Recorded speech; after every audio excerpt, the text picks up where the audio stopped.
In the business news, or rather I should say in the news business, Yeah. it's called a not in my backyard kind of story, and this one is a doozy. It really is. The largest test monkey captivity center in North America could be moving into Brazoria County.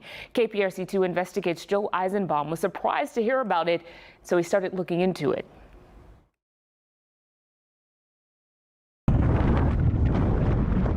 In rural Brazoria County, pretty tucked away, but just 40 miles southwest of the big city, they're concerned about what could be coming. How worried are you about the possibility of the monkeys coming in? 10. John Stern's ranch is in Damon, Texas. There are more cows than people in this town of 200, but there could one day soon be more monkeys than people or cows. The problem is the potential of 43,000 monkeys at this facility. Charles River's portfolio of research animal models and services provides important resources. Charles River Laboratories earned $4 billion last year, helping pharmaceutical companies develop drugs. They sometimes use monkeys to do that, and what they could build here, well, it would be something. There's nothing of this scale that exists here in the U.S. as far as a breeding facility. There are other importation and smaller scale breeding facilities, particularly in Florida.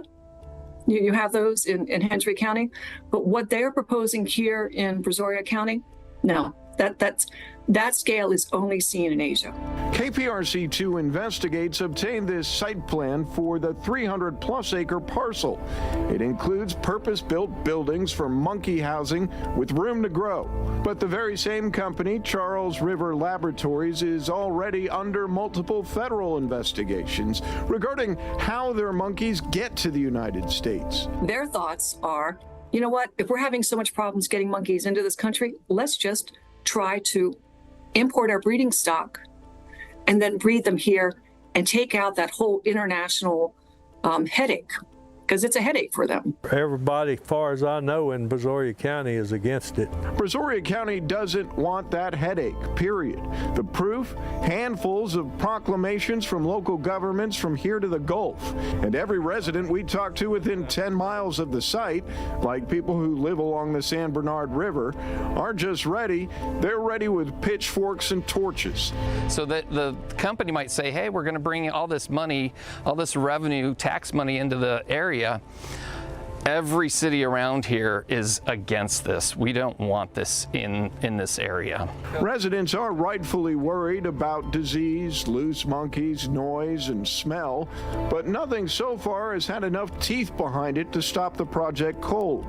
If the state approves the permits, which they have not yet, it could take an act of Congress to derail this project, or maybe just a congressman. We would do everything we could to raise that flag up that says, hey, something's wrong here.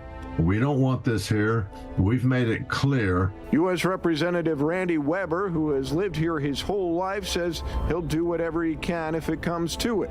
But right now, it's not coming to it. Charles River Laboratories declined our interview request, but sent a statement, quote, "We have asked our design and engineering firms to further assess the suitability of this site. This assessment is likely to take significant time, perhaps months, and in the interim, we will suspend any future permitting requests, actions, or activities at the site." Charles River Labs tells us they're taking a closer look at water retention issues on that property, and I've seen that property from the perimeter. It appears low-lying and does hold water. KPRC2 investigates plans, of course, to stay on top of this monkey business. Joel Eisenbaum, KPRC 2 News.